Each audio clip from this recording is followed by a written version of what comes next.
कहते हैं कि शिवरात्रि के दिन भगवान शंकर की पार्वती जी के साथ शादी हुई। ये दुनिया के लोग कहते हैं। पर यदि जिसने शिव पुराण की कथा अगर अच्छे से सुनी हो और पढ़ी हो तो शिव जी की शादी की जो तारीख है वो ये नहीं है। हमने पहले भी उसका वर्णन, भगवान देवाधिदेव महादेव के विवाह की जो तारीख है वो वैशाख शुक्ल पंचमी, शुक्ल पक्ष के वैशाख के महीने में जो पंचमी पड़ती है उस दिन भगवान शंकर और पार्वती जी का विवाह हुआ था। ये जो शिवरात्रि है ये विवाह की रात्रि नहीं है। ये शिवरात्रि ब्रह्मा और भगवान विष्णु ने भगवान शंकर को पहचानने के लिए पृथ्वी पर भगवान शंकर के प्रथम शिवलिंग को प्रकट करा था। तो ये शंकर जी के जन्म की शिवरात्रि प्रागट्य की।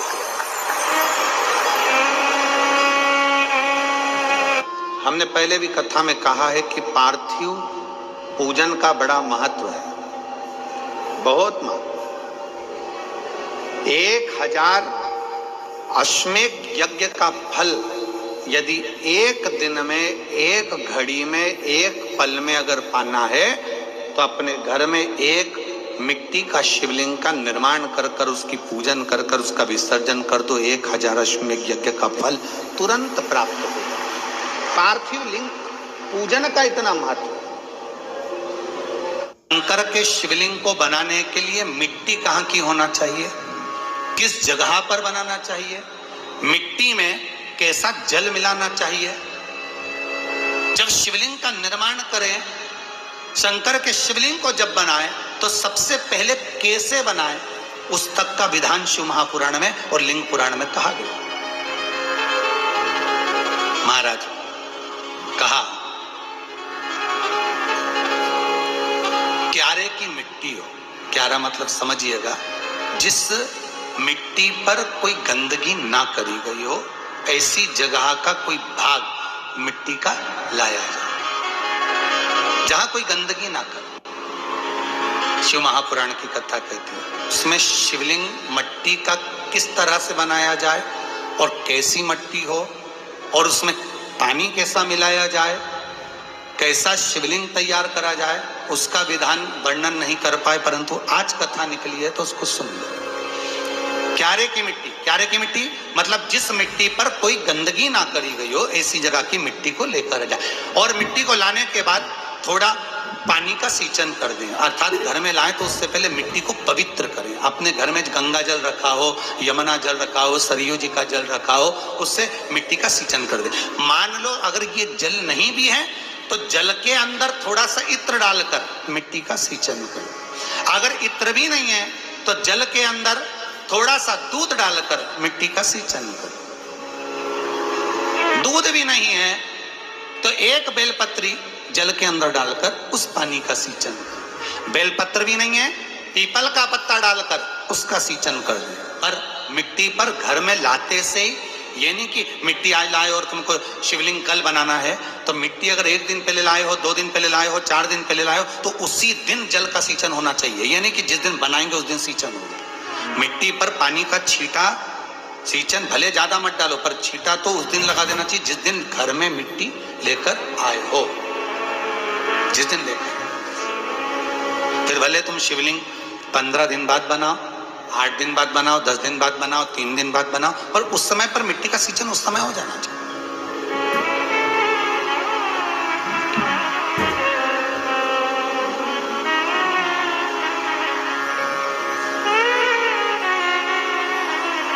फिर कहा जिस दिन शिवलिंग का निर्माण करो उस दिन प्रातः में अगर आप शिवलिंग बना रहे हैं तो ब्रह्म मुहूर्त में मिट्टी को गला दो। किस पानी से गलाना है उसका भी प्रमाण, उसका भी शास्त्र वर्णन कर रहा है। किस जल से गलाया जाए, शिव महापुराण की कथा कहती है अगर आपको आज शिवलिंग का निर्माण करना है, शाम को आप शिवलिंग का निर्माण कर रहे हो तो अपने पानी का जो मटका होता है, हंडा होता है, रसोई घर में जहां पानी भर कर रखते हो, उसके नजदीक में एक कलश जिसमें अलग से ताजा जल भरा जाए और उस पर प्लेट ढकी हो और उस पर एक चावल का दाना रखा हो, उस जल को लेकर आओ। थोड़ी देर रखा रहे, आधा घंटा, 2 घंटा, 3 घंटा, 15 मिनट, 20 मिनट, पर वो पानी वहां रखा होना चाहिए। रसोई घर में अन्नपूर्णा का निवास होता है, परिंदे के पास पितरों का निवास होता है। अन्नपूर्णा, पित्र सब रसोई घर के भीतर विराजमान होते हैं। शास्त्र कहता है 33 कोटि देवता एक समय के लिए, एक क्षण के लिए हमारे रसोई घर में प्रवेश करते हैं। इसलिए रसोई घर को तुम पूरे घर को स्वच्छ रखो ना रखो, पूरे घर को तुम साफ रखो ना रखो, पर रसोई घर एकदम क्लीन होना चाहिए, साफ होना चाहिए, स्वच्छ होना चाहिए। आज के जमाने में तो खैर गया, पर पहले जब मिट्टी के चूल्हे होते थे, जब चूल्हा बंद होता था तो उसको गीला कर कर, गोबर को या पानी में उसको गीला कर कर, एक कपड़े को गीला कर कर पूरे चौके को, रसोई घर को पोंछा जाता था। मिट्टी का होता था वो, तो भी उसको पोता लगाते थे, पोंछते थे।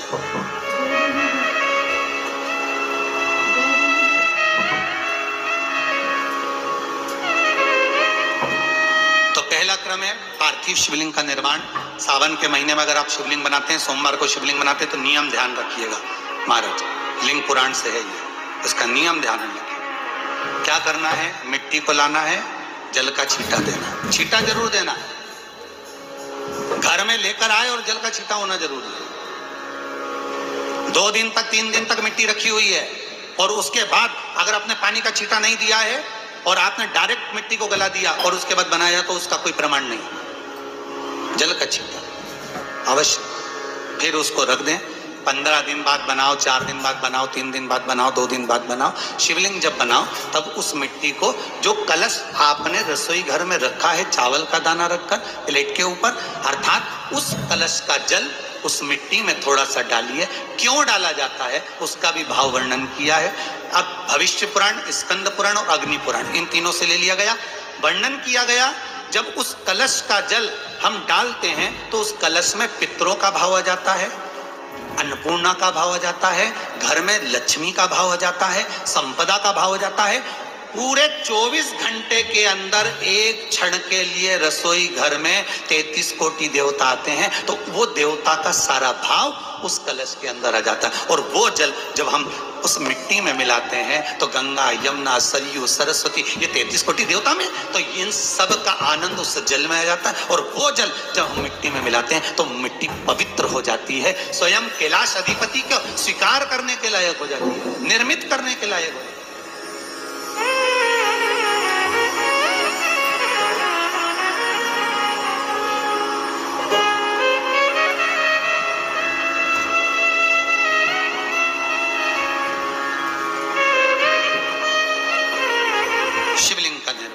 अब शिवलिंग का निर्माण कैसे करना? मिट्टी में गला दिया, पानी में।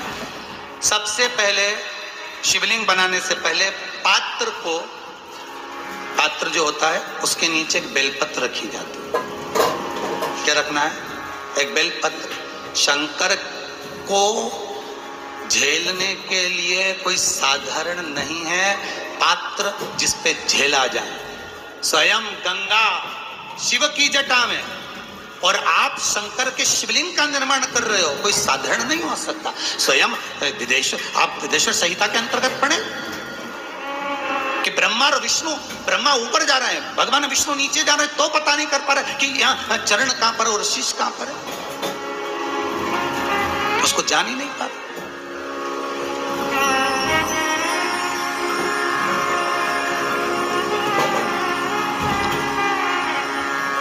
बस एक बेलपत्र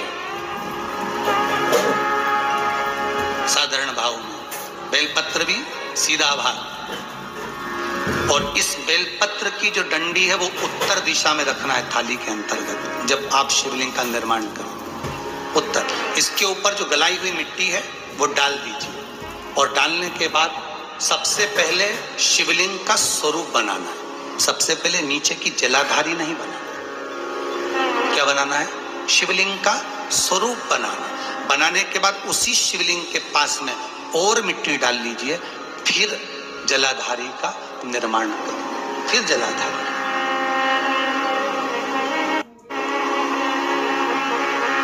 शिवलिंग जलाधारी निर्मित हो गई।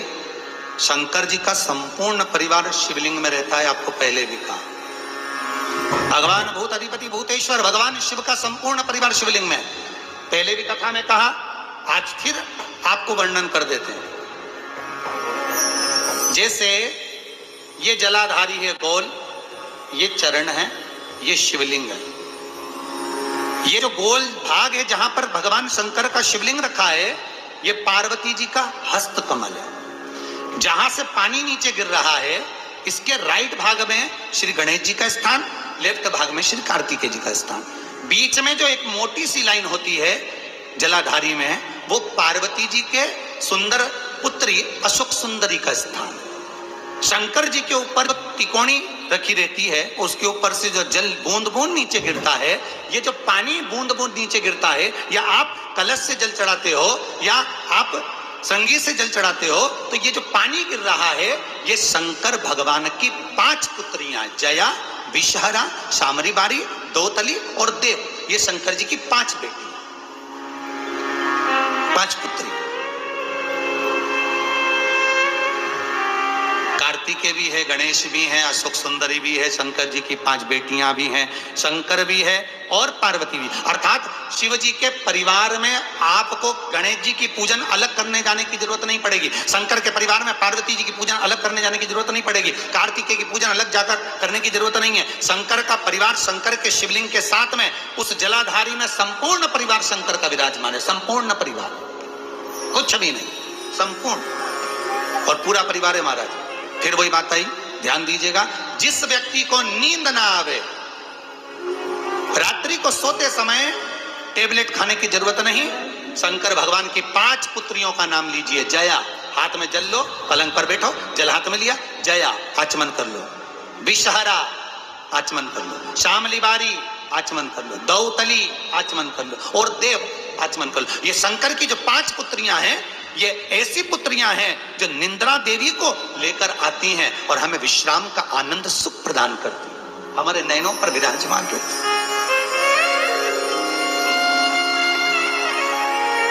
हाँ, यदि विवाह नहीं हो रहा, शादी नहीं हो रही है, बहुत समय से लगन देख रहे हो, शादी नहीं हो रही, बहुत समय से परेशान हो गए कि विवाह ही नहीं हो रहा, हम तो टेंशन में पड़ गए, लड़की 28 साल 30 साल का लड़का हो गया, विवाह नहीं हो रहा, कुछ मत करो।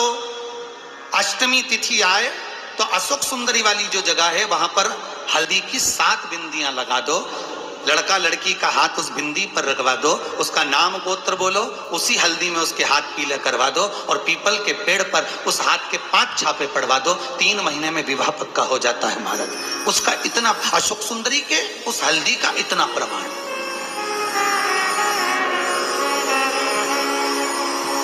3 माह के अंतर्गत विवाह नक्की होगा, इतना इतना प्रमाण है महाराज। भगवान शिव की आराधना का कोई साधारण फल है महाराज।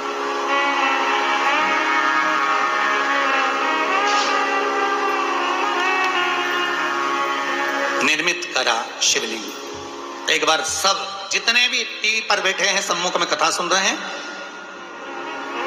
फेसबुक यूट्यूब पर सुन रहे हैं, एक बार साथ में समझें वापिस निर्माण को, शिवलिंग के निर्माण को। मिट्टी लाए, स्वच्छ जगह की, जल का छींटा दिया, रखा। जब शिवलिंग बनाया तो 1 कलश पानी पहले से 2 घंटा, आधा घंटा, 15 मिनट, 20 मिनट पहले उसको रख दिया, उसी पानी से उसको गीला करा। गीला करने के बाद उसका निर्माण सबसे पहले बेलपत्री, बेलपत्री के ऊपर मिट्टी, मिट्टी के ऊपर रखकर शिवलिंग का निर्माण, फिर जलाधारी का निर्माण और शिवलिंग का निर्माण पूर्ण होने के बाद में फिर बाबा का सुंदर भाव से आप श्रृंगार करें, अभिषेक करें, पूजन करें। और एक बात याद रखना, पार्थिव शिवलिंग का अगर निर्माण करा है तो आपको वो पार्थिव शिवलिंग को रात्रि होने से पहले विसर्जन होना जरूरी है। हाँ, अगर कोई शिवरात्रि का दिन है तो फिर आप पूरी रात रख सकते हो, हरतालिका तीज का दिन है पूरी रात रख सकते हो, बड़ी तीज है, छोटी तीज है, आप शिवलिंग बनाए हो तो आप पूरी रात रख सकते हो, विशेष कोई उत्सव है, श्रावण का महीना है, पूरी रात रख सकते हो। पर बाकी के समय अगर आप शिवलिंग का निर्माण करें तो उसको सूर्यास्त होने के पहले आप उसको नदी में, जल में, जलाशय में विसर्जन करें। बहुत ध्यान दीजिएगा, विसर्जन करते समय जब आप विसर्जन करें पानी में अपने पात्र को, शिवलिंग को जब छोड़ें, उस समय पर ध्यान दीजिएगा कि शिवलिंग की जो जल की धार है, जिसका उत्तर की ओर जो जल की धार होती है, विसर्जन करते समय वो जल की धार अर्थात वो उत्तर का भाग हमारी ओर होना चाहिए और थाली इस तरह से पकड़ें कि वो भाग हमको जब डालें तो वो भाग हमको दिखे, थोड़ा सा नजर आए पानी में डालते समय। और जब वो थोड़ा भाग दिखता रहे, और जिसलिए आपने शिवलिंग बनाया, जिस कामना से आपने शिवलिंग बनाया है, वो कामना उस भाग को पानी में देखते देखते बोल दीजिए, वो कामना पूर्ण हो जाती है। इसको कहते हैं पार्थिव शिवलिंग का निर्माण करना और उसकी आराधना करना। उसकी आराधना कई लोग करते हैं, बना भी लेते हैं, पूजन भी करते हैं, और कई बार कहते हैं हमारा काम नहीं, तो उसमें भगवान का दोष नहीं है, दोष अपना देखो। आप आए नहीं, सुबह हो गई, मेरी पूजा की थाली धरी की धरी रहेगी। क्यों नहीं आए, किस लिए नहीं, वो हमें देखना।